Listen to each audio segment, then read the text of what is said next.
네, 저는 LCK라는 리그 오브 레전드 한국 리그의 통역으로 일하고 박지선이고요. 이렇게 또 청소년 분들과 소통할 수 있게 돼서 너무 좋은데요. 아무래도 저희 시청자 연령대가 또 청년분들이 제일 많은데 그래서 조금 더 반가운 그런 인물이 됐으면 좋겠네요.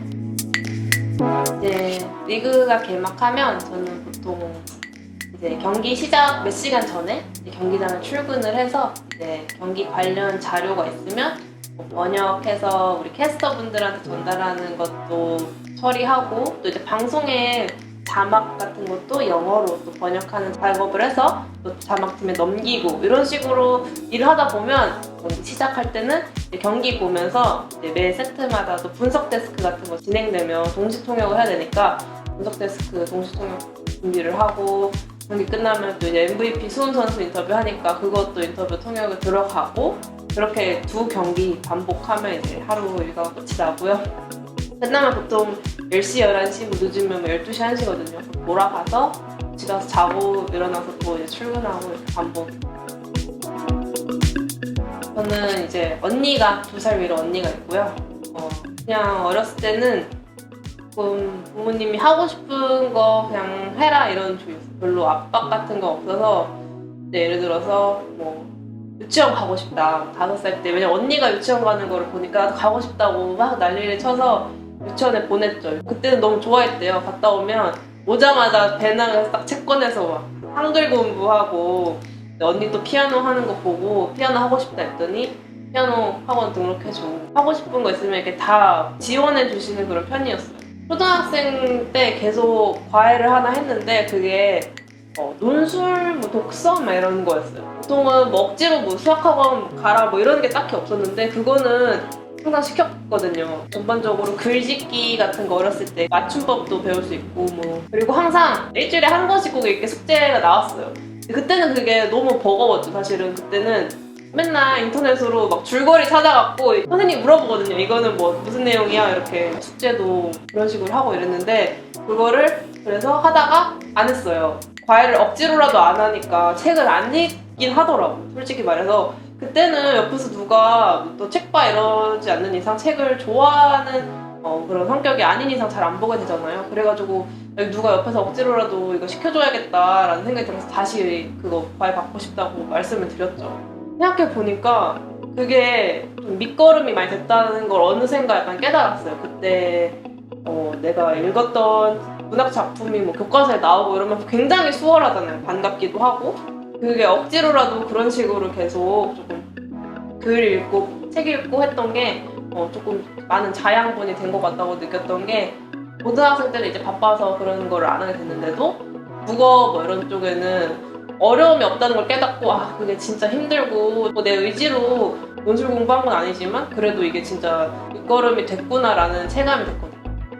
또 이제 이모가 미국에 있으니까 자연스럽게 이모네 집에 놀러 가면서 그때 언어도 조금 배울 수 있었던 것 같고, 처음에는 이제 그러면 국제중학교 진학을 해볼까? 그래서 초등학생 때 국제중 입시를 그때 막 시작을 했죠. 생각해보면 그때 왜 했나 이런 느낌이었어요. 막 부산까지 가서 토플 보고 올라오고, 가서 2박 3일 동안 면접 보고 대상 포진 걸려서 나오고, 국제중을 못 가서 다시 그냥 중학교에 가서 그때 또 이제 외고 준비하고, 그때 또 대학 입시 준비하고, 고등학교 때 슬슬 고3 때 나는 뭐 경영학과 가고 싶어, 나는 문헌정보학과 가서 뭐 도서관 사서 되고 싶어, 뭐 이런 식으로 꼭 그런 식으로 진로에 대해서 어느 정도 틀이 잡힌 친구들이 있었던 반면, 저는 솔직히 진짜 입시를 위해서 공부를 했으니까 그냥 성적 맞춰서 과도 고르고 성적 맞춰서 학교도 고르겠거니 이렇게 지냈거든요. 이제 대학교에 진학을 하니까 완전히 번아웃이 된 거예요. 대학교에 가니까 그때 진짜 12년 동안 이제 이게 가면 끝이다 이런 생각이잖아요. 더 이상 내가 또 와서 또 공부하려니까 그렇게 의욕도 안 생기고 열정도 안 생기고, 그래서 그때는 되게 방황을 많이 했죠. 휴학도 막 하고 맨날 출티도 하고 뭐 이런 식으로 성실하게 학교 다니지는 않았어요. 이제 그래서 공부 안 할 때 보통 친구들이랑 게임 많이 하잖아요. 게임이 재밌는 거예요. 게임은 원래는 그냥 플레이하는 것만 좋아했거든요. 그러다 보면 자연스럽게 이제 그 경기가 있다는 것에 대해 노출이 되잖아요. 경기를 보면서 이제 막 친구들이 야 너 더 잘하고 싶으면 이거 막 프로게이머 하는 거 봐봐 막 이런 식으로 돼갖고 프로게이머 하는 영상을 봐야지 하고 딱 유튜브 같은 데서 봤는데 솔직히 잘 이해가 안 됐어요. 그때는 그 문화를 잘 모르고 봤으니까 막 사람들이 뭐 캐스터분들이 무슨 얘기하면 다들 막 박장대소 하고 아니면 어떤 선수가 무슨 장면에 나왔는데 사람들이 막 다 환호성이 나오는데 나는 약간 저게 뭐 약간 이래가지고 그때 약간 오기 같은 게 생겼던 것 같아요. 경기 영상들을 보다 보니까 자연스럽게 엄청 관심이 가고 처음으로 진짜 저기서 일하고 싶다라는 진로적인 그런 방향성을 한번 느꼈던 것 같아요. 그때는 이제 저기서 일하고 싶은데 저기서 일하려면 내가 어떤 좀 강점을 좀 어필을 해야 한 자리를 약간 내가 잡을 수 있을까라는 생각이 들었고 그래서 그때 이제 나는 또 영어 공부를 오랫동안 해왔는데 그럼 영어 할 수 있는 포지션이 뭘까? 이러면서 통역사로 한번 지원을 해볼까? 그러면 그런 식으로 하려면 뭐 해야 되지? 했더니 그때 딱 대학생 대외 활동이 있더라고요. 거기서 뭐 대학생 기자단 뭐 이런 거 있어갖고 거기서 지원을 했죠. 그냥 활동을 막 계속 그냥 한 달에 뭐 한두 개씩 기사 쓰면서 지내는 거였는데 상반기가 끝나갈 때쯤 공고가 올라왔어요. 여기서 상반기 최우수 활동 기자에게 뭐 해외 대회가 열리는 국제 대회에 견학으로 같이 데려가겠다 중국에. 그래가지고 내가 대학생으로서 내가 살면서 다시 한번 이런 큰 국제 대회 현장에 이렇게 가까이서 구경할 수 있을까 이런 생각이 들어서 제가 되기를 굉장히 바랬죠. 근데 안 됐어요. 지금 제 친구가 됐어요. 저희 인솔자분한테 연락을 드렸어요. 저도 가고 싶은데 혹시 초대권 입장권만 받을 수 있으면 제가 뭐 호텔이나 뭐 비행기 비자 막 이런 거 다 할 수 있는데 될까요? 했더니 너무 흔쾌히 그러면 지금 며칠 안 남았으니까 비자 이런 거 좀만 너가 해결해주면 우리가 당연히 너 친구랑 같이 방도 쓰고 우리가 같이 데리고 다니겠다 이렇게 된 거예요. 현장에 왔는데 그중에 직원 한 분이 교포분이셨어요. 인사를 하는데 누가 봐도 한국어가 조금 서툰 느낌이 나서 영어로 대화를 하면서 친해졌죠. 그 행사도 끝나고 다시 한국에 돌아와서 학교 생활하고 있다가 여름방학이 돼서 이제 임원에 가 있었어요. 미국에 가서 쉬고 이러고 있는데 그 교포 직원분한테 연락이 온 거예요. 우리가 어떤 그 행사 때문에 중국의 통역사를 데려가야 되는데 기존 통역사가 막 비자 문제가 생겨서 못 가겠다. 너 갑자기 연락해서 미안한데 혹시 와줄 수 있냐? 그러니까 처음에는 통역해줄 수 있어? 해가지고 막 파일 보내 이랬는데 아니야 너 와야 돼 이렇게 된 거예요. 저는 솔직히 그때 딱 느낌이 왔죠. 이거 진짜 이게 그 시작이다. 내 커리어 이걸 잡아야 내 커리어 여기서 시작할 수 있다라는 느낌이 와서 그래가지고 무조건 한다 그랬어요. 진짜 연락받고 한 며칠 만에 짐을 싸서 한국으로 돌아오고 그 다음날 바로 중국에 가서 대회 결승전 통역을 하게 됐죠. 제가 지금 롤을 하고 있지만 그때 스타2 리그였거든요. 잘 알지도 못하고 조금 많이 지식도 부족했는데 열심히 막 벼락치기식으로 공부를 해서 이제 2박 3일 정도 출장 끝나고 한국에 돌아와서 그냥 지내고 있었어요. 한 몇 개월 있다가 그때 그 당시에 그 대회를 제작하셨던 PD분한테 연락이 온 거예요. 네, 너무 고생하셨어요 이러면서. 근데 페이스북 보니까 롤 좋아하시던데 저희 방송국에 지금 롤 통역 뽑는데 지원 관심 있으면 해보세요 이렇게 알려주시더라고요. 그래가지고 당연히 관심 있죠. 그래서 너무 감사드려요 하고 지원서 써갖고 이력서 제출하고 면접 보고 이제 그때부터 일을 하기 시작했죠. 지금 돌이켜보면 진짜 저한테 중요했던 건 처음에 이제 저도 껴주세요라고 문자 드렸던 거, 그 다음에 일하러 올래? 라고 연락받았을 때 진짜 바로 망설임 없이 간 게 잘 선택했다라는 생각이 들어요. 저는 그때 약간 깨달은 게 그런 거 고민을 돼도 그냥 하는 게 나아요. 안 하고 나서 후회하면 아마 평생 생각날걸요. 그때 해볼 걸 이렇게 되는데 이제 해보고 안 되면 해봤는데 안 되더라 이렇게 하면 끝내면 되잖아요. 내가 뭔가 도전하고 싶은데 망설여지면 그래서 그때부터는 이제 무조건 던지는 게 낫다라는 걸 깨달은 것 같아요. 그래서 그 덕분에 저도 이제 좋아하는 분야에서 좋아하는 역할로 일을 오래오래 계속 하고 있는 것 같아요. 저는 이제 대학교는 미디어 커뮤니케이션 학부에 가서 이제 언론 정보를 전공했죠. 그때는 사실은 학기 초에 입학했을 때는 막 재밌죠. MT도 가고 OT도 가고. 그러고 나서 이제 학기 초에는 그때는 솔직히 진짜 다들 수업을 잘 안 듣잖아요. 그때 전공했던 게 언론 정보니까 은근히 실생활에 적용될 수 있는 게 되게 많았어요. 되게 다양한 주제를 다루거든요. 네이버 같은 거 들어가면 처음에 패드라인 같은 거 나오잖아요. 그런 거를 솔직히 크게 신경을 쓰고 문제의식이라든지 이거에 대해서 애초에 깊게 고찰하면서 지내지 않았는데 대학에 와서 이제 전공 수업으로서 이런 걸 접하다 보니까 심도 있는 내용을 듣게 되잖아요. 언론의 뭐 수용이 어떤 식으로 다가올 수 있는지 이런 일상생활에서 피부로 접하고 있는데 한 번도 생각하지 못한 그런 내용들을 전문적인 이야기로 접하다 보니까 아 이래서 이렇게 학문을 탐구하는 사람들이 많은 거고 이게 좀 정말 대단하긴 하다라고 느꼈죠. 그래가지고 사실은 학교 다닐 때는 그렇게 열심히 공부하지도 않고 항상 막 시험도 벼락치기로 했어요. 막 이제 졸업을 하고 나서 보니까 이제 아직도 학교 다니고 있는 동기나 후배들이 가끔 학교 풍경 같은 거 올리고 시험 공부하기 싫다 이런 거 올리는 거 보면 아 나도 그때 조금만 더 열심히 공부할 걸 이런 생각이 요새 불쑥불쑥 들더라고요. 보면서 아 저거 진짜 학교에서 거저주는 거잖아요. 내가 너무 진짜 귀하게 여기지 않았구나. 저거 공부 열심히 해서 조금 더 내 지식으로 습득을 했으면 더 좋았을 텐데 라는 생각이 들더라고요. 고등학생 때부터인가? 제가 되게 시에 엄청 관심이 생겼어요. 할아버지가 시인이시거든요. 이제 제가 굳이 시를 뭐 찾아서 읽지 않아도 그냥 아, 우리 할아버지 시인이신데 라는 생각이 들면서 괜히 뭐 시에 더 관심이 가는 그런 느낌이 있더라고요. 중학교, 고등학교에 그냥 교과서에 나오는 그런 문학들 있잖아요. 특히 현대문학? 그게 되게 저는 재밌더라고요. 특히 뭐 한국 전쟁 시대 때 이제 얘기 나온 그런 문학들을 좀 재밌게 봤던 것 같아요. 순환이대라든지 뭐 제가 좋아했던 시가 있는데 제가 그래서 아침 저녁으로 읽기 위하여라는 시고요. 베르톨트 브레이트 작품이고 내가 사랑하는 사람이 나에게 말했다. 당신이 필요해요. 그래서 나는 정신을 차리고 길을 걷는다. 빗방울까지도 두려워하면서 그것에 맞아 살해되어서는 안 됐기에 이게 여기에 해당되는 상황이 언젠간 오는 것 같아요. 이런 시를 보면 이렇게 사랑시라고 할 수 있는데 생각해보면 뭐 사랑이 꼭 연인 간의 사랑 같은 것만 있는 건 아니잖아요. 부모님도 이런 마음이셨겠다 이런 느낌이 들더라고요.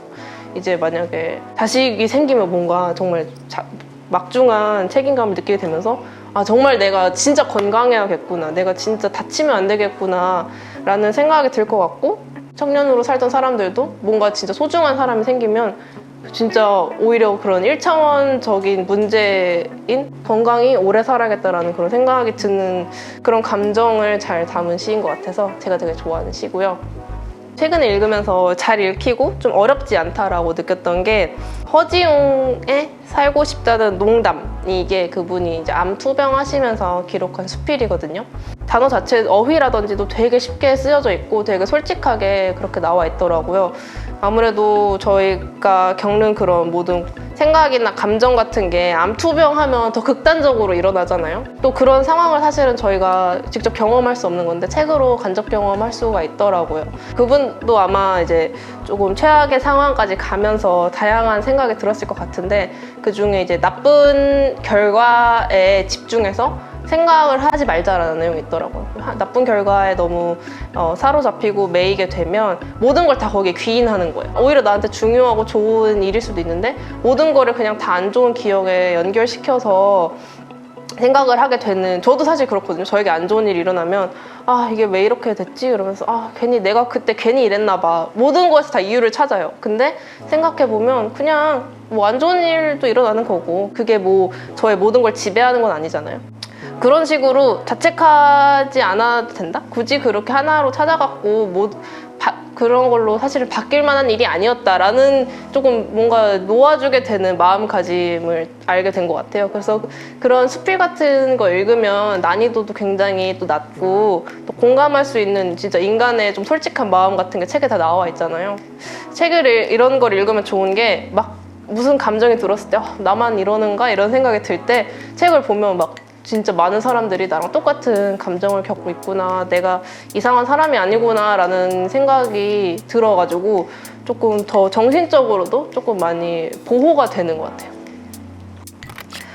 저는 말씀드렸던 것처럼 문학 쪽을 되게 좋아해서 문학 작품 읽는 걸 좋아하고요. 뭐 시집도 좋아하고 현대문학, 한국 현대문학도 되게 좋아하고 사실은 저희 아버지가 항상 책을 정기적으로 시키셔서 보시거든요. 항상 그 거실 같은데 책이 좀 있는데 저희 아버지는 좀 인문이나 뭐 경제 뭐 이런 쪽으로 책을 많이 읽으시는 것 같더라고요. 그래가지고 그때는 그냥 그런가 보다라고 생각을 했는데 어느 순간부터 저게 진짜 좋은 습관이구나라는 걸 깨달았어요. 그래가지고 또 이제 저희 부모님 아빠가 특히 책을 읽는 것에 대해서는 지원이 아낌없거든요. 그래서 아빠 책 시킬 때 나 이거 읽어보고 싶어 같이 시켜줘 그러면 알겠어 시켜주시고 그런 식으로 덕분에 이제 책을 읽어야 된다는 생각이 들면 바로바로 실천할 수 있었던 것 같아요. 그래가지고 요새는 이제 뭐 문학 이런 것뿐만 아니라 오히려 그냥 주변에 듣는 책, 접하는 책 있잖아요. 말씀드린 그 허지웅의 그 에세이 같은 것도 그냥 그 책 내용이 좋다더라. 그러면 그래? 그러면 한번 읽어봐야지 하고 이북 같은 거 구입해서 뭐 폰이나 패드에 넣어서 이동하거나 출장 다닐 때도 많이 읽고 아니면 이제 세상이 워낙 많이 바뀌기 때문에 이걸 따라가야겠다라는 생각이 드는데 잘 안 되잖아요. 솔직히 뉴스 같은 것도 잘 안 읽히고 그럴 때 오히려 책을 읽는 게 도움이 되더라고요. 그런 책 속에는 이미 진짜 막 훌륭하신 학자분들이 이미 뭐 연구하고 검증받고 뭐 수정해서 나온 게 그 책들이잖아요. 그래가지고 그거를 읽으면 그 사람들이 막 10년, 20년씩 공부해온 거를 압축으로 내가 어떻게 좀 습득할 수 있는 거니까 그런 식으로 관심 가는 거 있으면 책으로라도 봐야겠다, 속성으로. 이런 생각이 들더라고요. 그래가지고 최근에는 뭐 AI 시대의 번역 이런 책도 읽어봤고 또 이제 슬슬 이제 경제 활동을 많이 하고 있으니까 아빠도 너는 금융 문맹인 것 같다. 금융 문맹 치료 뭐 이런 식으로 책을 주시더라고요. 그런 책을 읽는 것만으로도 저의 좁은 그런 식견을 많이 넓힐 수 있는 것 같아요.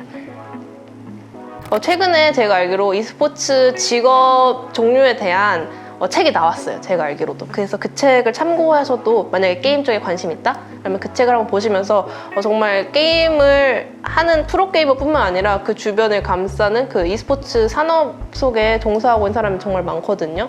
예를 들어서 축구를 본다 치면 그 카메라맨들이 있잖아요. 그 공도 따라다니고 선수 따라다니는 그 역할을 하는 사람들이 실제로 게임에도 있어요. 그런 게임 안에 접속을 해서 뭐 딱 필요한 지점을 잡고 있는 거죠, 카메라로. 그런 역할을 하는 분들도 있고 심판도 있고 뭐 굉장히 많아요. 그래가지고 관심 있는 분이라면 e스포츠 그 직업 관련된 그 책 읽어보시는 걸 추천을 하고요. 어느 한 분야에 관심이 있고 도움이 얻고 싶을 때 책을 통해서 조금 조언을 받을 수 있는 것도 굉장히 접근성 좋고 간단한 방법인 것 같아요.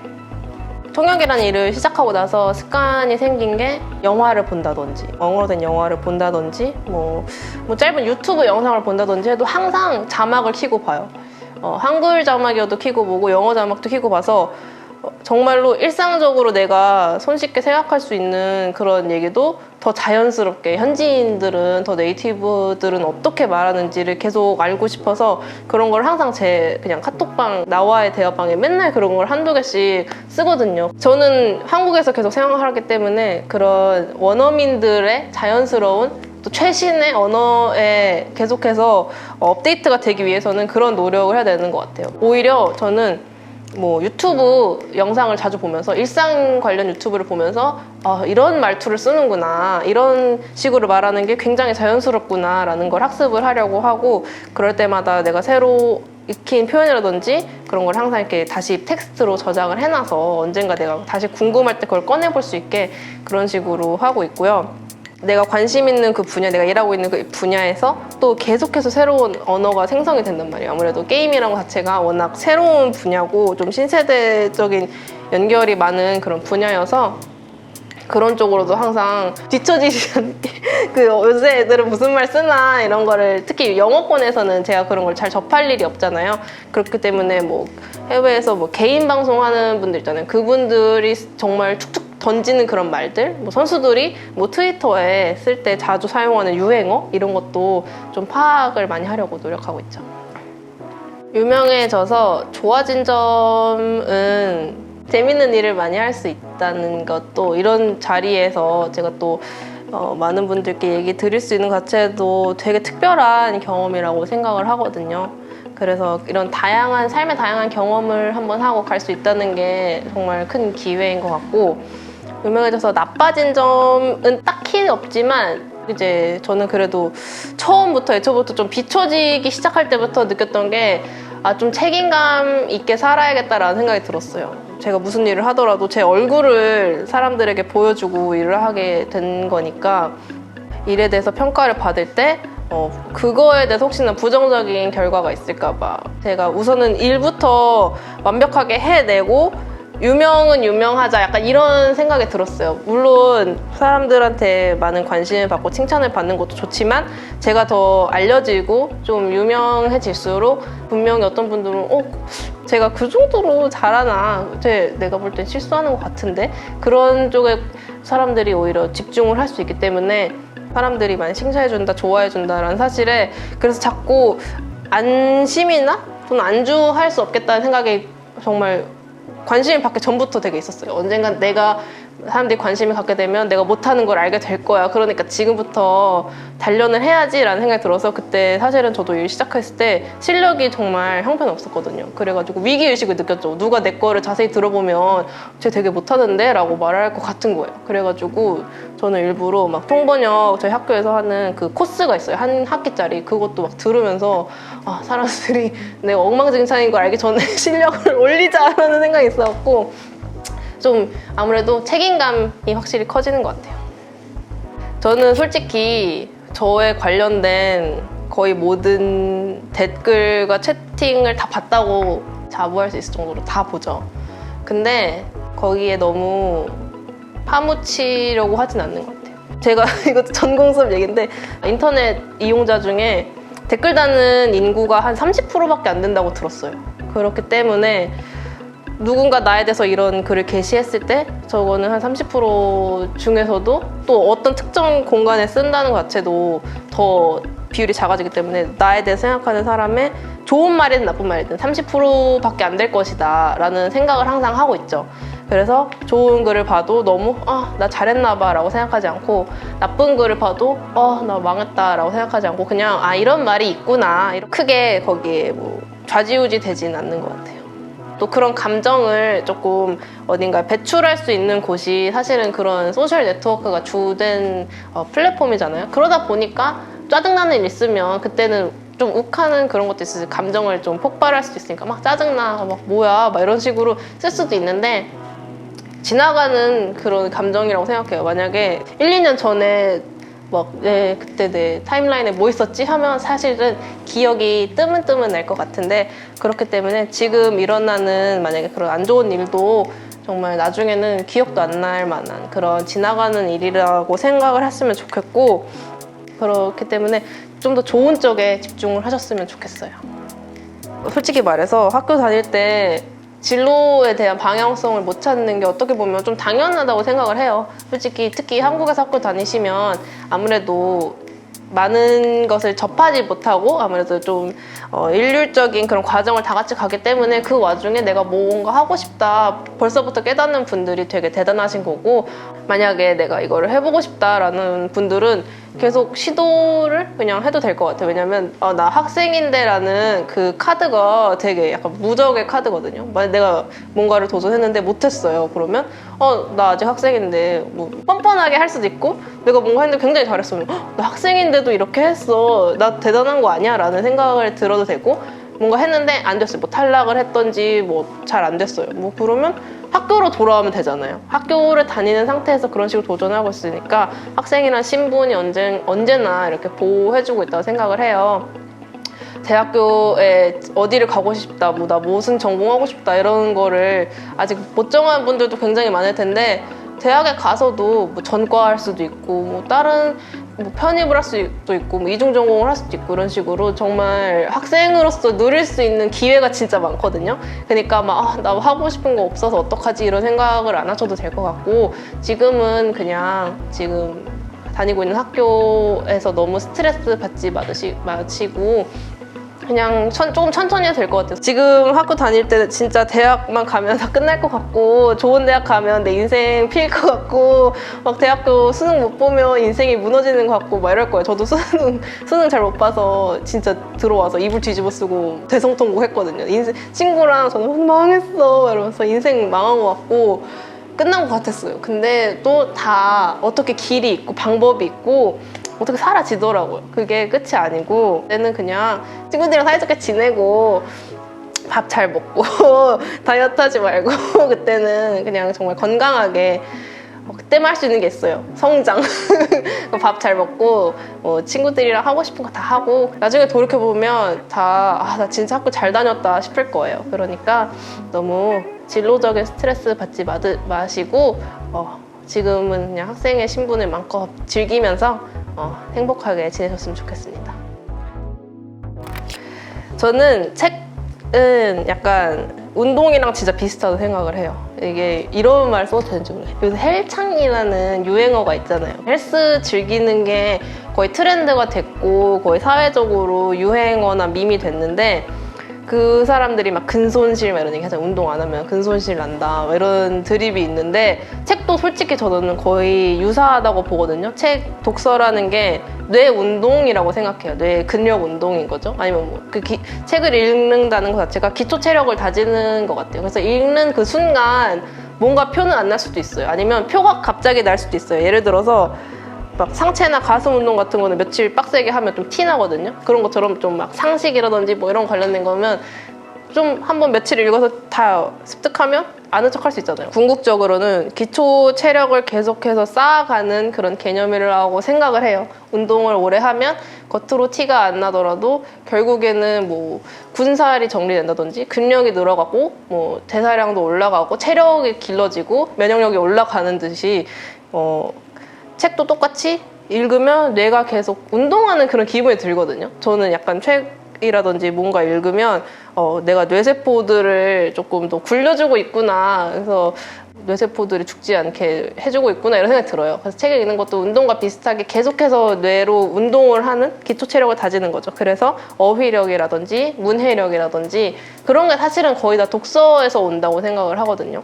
어떤 사람들이 이제 특히 사회생활하기 시작하면 어휘력이 굉장히 작아진다고 해요. 그래가지고 오히려 그 안에서 있는 단어들만 계속 사용하기 때문에 어휘력이 계속해서 떨어지고 표현력이 계속해서 떨어지고 이런 얘기를 들었는데 요 근래에 좀 느꼈어요. 확실히 저도 어렸을 때부터 책을 그래도 조금 읽어가지고 뭐 어휘력이라든지 좀 자신이 있었는데 자꾸 막 생각이 안 나는 거야. 내가 정확히 말하고 싶은 그 단어가 있는데 안 꺼내지는 거예요. 그 어휘력 근손실이 난 거죠. 책을 너무 좀 멀리 하다 보면. 그렇기 때문에 책 읽는 거는 뇌 운동이다라고 생각을 해요.